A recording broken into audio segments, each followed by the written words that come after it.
Hoy te quiero contar cómo era el Camino de Santiago en la etapa medieval. Es súper interesante el pensar en este camino espiritual que recorre una parte importante del norte de España y que en sus orígenes tenía rutas desde París, desde Múnich, desde Italia, desde Escocia, desde Irlanda. Gente de toda Europa venía a hacer este recorrido que tenía como primer propósito el llegar a la tumba, a postrarse a la tumba del apóstol Santiago en la zona de Galicia, especialmente en donde hoy conocemos la ciudad llamada Santiago de Compostela. Pero esta ruta era mucho más que solo un peregrinaje cristiano. Fue también una ruta pagana por muchísimos siglos. Se tiene noticias y memoria de recorridos desde el año 1 o 2 después de Cristo, con lo cual no es solamente cristiano porque no habían llegado las noticias. Cristo era muy chiquito, Jesús era muy chiquito, y aún previamente recorridos que se daban hasta un lugar muy importante que está a 4 o 5 días de caminata después de la Catedral de Santiago, que se llama Finisterre, que representaba, como su nombre lo dice, finis, final, terrae, la tierra, era el fin de la tierra. Y ahí era el lugar último a donde los seres humanos podían caminar.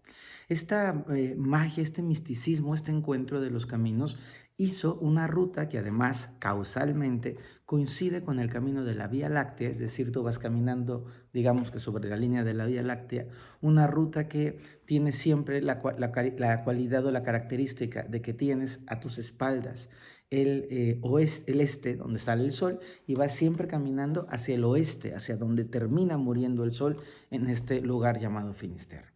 Y aunque esta ruta tiene muchísimos periodos, tiene una gran cantidad de mitos romanos, una cantidad de mitos celtas, incluso protoceltas, de recorridos druídicos y por supuesto de un esplendor importante del cristianismo, en donde fue recorrido por papas, reyes, obispos, personajes de todos los niveles culturales, económicos, de todas las lenguas, se volvió, como se dice, este Camino de Santiago en la columna vertebral de lo que después iba a convertir Europa, porque no había una concepción de unidad en esta parte del mundo. Recordemos que eran muchos reinos en España, muchos reinos en lo que ahora es Francia, muchos reinos en lo que ahora es Italia, muchos señores feudales en lo que ahora es Alemania. Era todo muchos pequeños pasitos, condados, ducados, marquesados.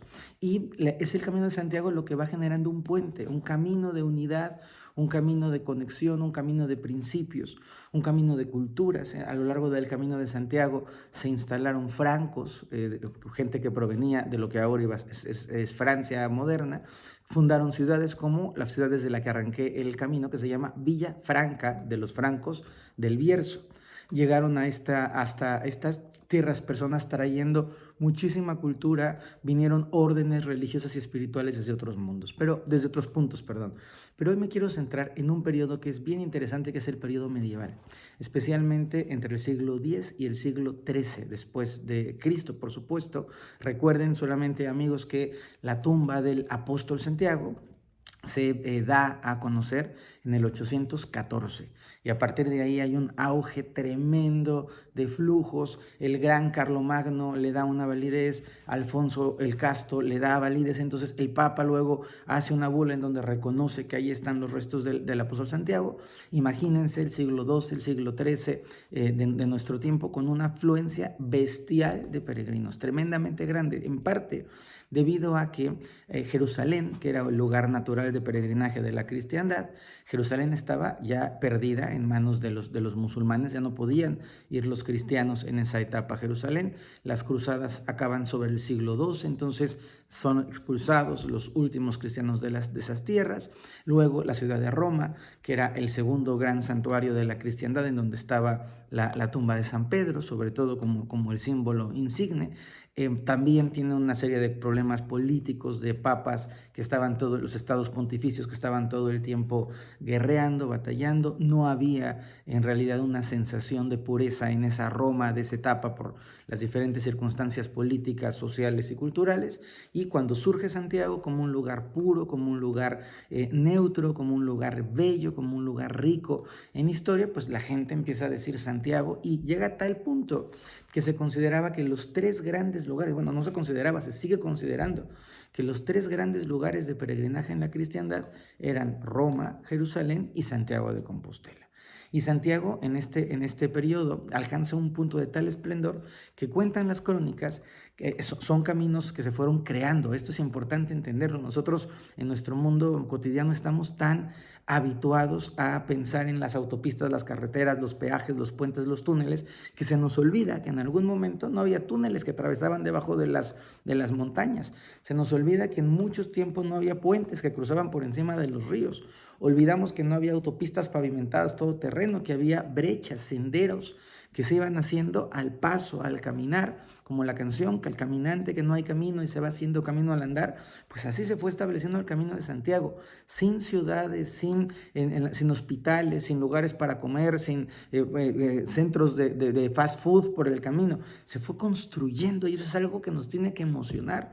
El Camino de Santiago tiene grandes figuras en esta misma etapa, como Domingo de la Calzada, Santo Domingo de la Calzada, o como San Juan de Ortega, que le fueron dando una viabilidad al Camino de Santiago, que fueron levantando ciudades importantísimas de todo el norte de España, una visión de futuro en donde se iban edificando grandes puentes que hasta el día de hoy siguen existiendo. Hoy los vemos chiquitos, pero es que el ser humano moderno es muy arrogante, es muy soberbio y es a veces muy tonto, porque no termina de entender la magnitud, la magnificencia de los lugares y de las etapas como se va dando el Camino de Santiago. Y se cuenta que en estos siglos había una afluencia tal de peregrinos que se hacía tráfico, que llegaba un momento en el que ya no podían avanzar. Y estoy hablando de que venían cuando mucho con caballos o con carretas, cuando mucho, la inmensísima mayoría, yo creo que el 95, 98% de la gente en el camino se movía a pie, porque era el medio de transporte de la gente común. Solo algunos señores nobles podían darse el lujo de ir a caballo o de llevar una pequeña procesión. Y era tanta la afluencia que se saturaba de gente que no podían pasar. Los peregrinos en ese entonces ocupaban las típicas ropas. Si alguien ve a Santiago Apóstol, tiene como una bata oscura, cafecita, y un sombrero de ala ancha que se ponían para cubrirse del sol, y el famoso cayado, el bastón del peregrino. Esa era la ropa típica que se utilizaba. En ese momento los monjes, sobre todo monjes de Cluny, que son monjes benedictinos, que estaban en Francia, van fundando unas especies de abadías y de centros que se llaman, ojo con esto, hospitales. Y nosotros vas a decir, es que los hospitales son para enfermos. Sí, ese es el sentido que le hemos dado, pero la palabra hospital viene o se relaciona o se conecta con ser hospitalarios. No solamente con curar enfermos, sino con hospedar. La hospedería, las hosterías vienen de la misma ración y de la misma, etimología, de la misma fuente. Entonces, el ir formando, el ir fundando hospitales fue haciendo toda la diferencia, porque entonces los peregrinos podían llegar a un lugar seguro, podían comer. Evidentemente había de todo. Imagínense una posada puesta en el centro de una montaña. Había gente que atravesaba las grandes cordilleras levantadas, el Pirineo, por ejemplo, se atravesaba, se cruzaba, y entonces había gente que hacía abusos, había estafadores, había gente que se disfrazaba de peregrino como gente un poco tramposa, y que ocupaba esa ventaja que tenía el peregrino de ser recibido, de ser cuidado, de ser atendido. En algunos lugares incluso les daban de comer a los peregrinos. Pero la mayoría de la gente hacía este recorrido con una enorme fe. Tenemos que pensar que en la Edad Media hacer este camino, que podía tomarnos 1 o 2 años, ojo, depende de donde partieran, y yendo muy facilito, 6 u 8 meses por los tramos de camino que se tenían que dar tan duros. Estos caminos tenían sus mejores etapas de hacerlo. En el pasado se decía que el mejor tiempo para ir a Santiago era de Pascuas, entendiendo la visión cristiana, la Semana Santa, la Pascua, a San Miguel, que justo cuando estoy grabando este video, ayer fue el día de San Miguel. Entonces es bien interesante cómo este tiempo es el mejor tiempo de clima. Después de San Miguel empieza el otoño. San Miguel es el 29 de septiembre, para quien no lo sepa, y empieza el otoño, y después viene el invierno, que era durísimo y que muy poca gente se atrevía a hacer el camino a Santiago en el invierno. Estos peregrinos, cuando iban recorriendo, no encontraban lo que nosotros vemos hoy. Esos peregrinos encontraban grandes tierras de extensión vacía, pequeños pueblos que se iban fundando, pueblos que luego se vuelven ciudades. Hay esplendor de ciudades maravillosas como Pamplona, como Burgos, que se van generando, que se van creando en torno al camino, o que se van reformando en torno al camino. Ciudades que son bellísimas. Si alguien tiene la oportunidad de visitar Pamplona, de visitar Burgos, de visitar León, Astorga. Hay unas cantidades de ciudades hermosísimas que se van dando poco a poquito al paso del tiempo. Y dentro de todos estos lugares, cuando la gente llegaba a Santiago, lo que se encontraban eran iglesias un poco más pequeñas, generalmente de estilos románicos, que son iglesias con un trabajo en la piedra que es maravilloso, con unas esculturas, con simbología. Y me puedes preguntar, oye, ¿por qué le metían tanto trabajo a la piedra? Bueno, hay una razón que es muy esencial, que es muy básica, y es que la gente no sabía leer. Entonces, la gente, estoy hablando del 99% de la población, o sea, la gente no sabía leer en la Edad Media, pero podía reconocer los símbolos, porque los seres humanos siempre tenemos la capacidad de entender, de mirar los símbolos y de poder decir, ah, mira, ahí se está lavando alguien, se está limpiando, ah, mira, ahí están corriendo a alguien del cielo porque se portó mal, ah, mira, ahí hay una persona que va caminando, ah, mira, ahí está el Espíritu Santo otorgando el perdón. Entonces, las catedrales eran los grandes libros. Obviamente, más allá de lo que se describe en las catedrales, hay un sentido profundo, místico, del que les voy a contar en un siguiente video, de todos los símbolos que hay alrededor del Camino de Santiago. Luego, estos peregrinos, cuando llegaban a Santiago de Compostela, al principio había solo una especie como de reja y se veía una lápida. Luego se construyó una iglesia. Esa lápida es la lápida que se dice o se supone que es del apóstol Santiago, que fue atraído aquí a Santiago, a las costas de Galicia por un milagro. Lo decapitan en Jerusalén. La leyenda cuenta que dos de sus más fervientes seguidores se embarcan con él en una barca desde Jerusalén, y la barca, las corrientes, la mano divina, lo hace navegar, nada más échense el viajecito por todo el Mediterráneo, le da la vuelta a la península ibérica y llega hasta un lugar que ahora se llama Santiago de Compostela, que estaba cerca de una ciudad fundada por los romanos que se llamaba Iria Flavia, y ahí llega el barquito, luego se convierte en piedra, pasan 8 siglos y luego descubren el sepulcro del apóstol a través de unas señales que son hermosas porque son fuegos que van saliendo de la tierra, que un ermitaño, un hombre de mucha fe que se llamaba Pelayo, detecta y ve, y entonces él comienza a describir este milagro a un obispo, al arzobispo de ese entonces, que se llama Teodomiro, y cuando le platica, va a Teodomiro, hace un ayuno, descubre y da validez al hecho. Y entonces, para volver al hilo conductor de la historia, es que hay tanto que contarles del camino. Por favor, si este video te gusta, compártelo y sígueme para que les pueda seguir sumando, aportando más de esta información bellísima. Entonces, cuando él da la validez, los primeros peregrinos que venían veían una piedra en el piso, en un panteón había una lápida especial, un bloque especial. Luego se fue construyendo un enrejado, luego se fue construyendo una pequeña iglesia, luego una iglesia más grande. Los peregrinos medievales, cuando venían, veían a la iglesia que se estaba levantando. Estaban los cantereros, los maestros haciendo su trabajo para embellecer estos recintos. Y algo bellísimo es que había dos motivos fundamentales para venir al camino. Uno era con esta devoción, con esta fe de encontrar la paz, de pedir por algo muy importante, de sanar. Y el otro era la expiación. Muchísima gente hacía el Camino de Santiago con una intención de purificar su alma, de morir a un tiempo, de morir a una serie de comportamientos.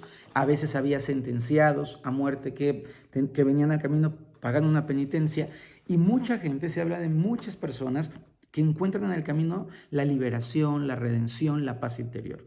Esa es la razón fundamental por la que yo creo en el Camino de Santiago. Es esa parte en donde tú vienes, recorres los senderos, meditas contigo, te vas encontrando, y hay algo de ti que se va limpiando, hay algo de ti que se va transformando. Yo les invito a todos, si tienen la oportunidad, a recorrer el Camino de Santiago desde la conciencia, no desde la moda, no desde el impulso, sino desde una convicción profunda e interior. Algo con lo que quiero terminar este video es, quiero mostrarles en dónde estoy. Estoy en un albergue, en un parador. Estas paredes que ustedes ven aquí son paredes que son del 1700. Pueden ver el grosor de los muros, las ventanas, el techo. Vean por favor este techo preciosísimo. Ahí está malita la luz porque no hay una muy buena iluminación. Ya saben que no había luz artificial en esas épocas, pero lo lindo del camino no es solo el caminar como cotorritos. Lo lindo del camino es poder comprender, poder conocer, poder mirar los paisajes. Voy a mostrarles cómo se ve la montaña gallega. Aquí estoy abriendo la ventanita. Vamos a ver si puedo apuntarles bien, está amaneciendo. Miren el lugar tan bello, los espacios abiertos, la quietud, las pequeñas aldeitas, todo el espacio lindo del camino.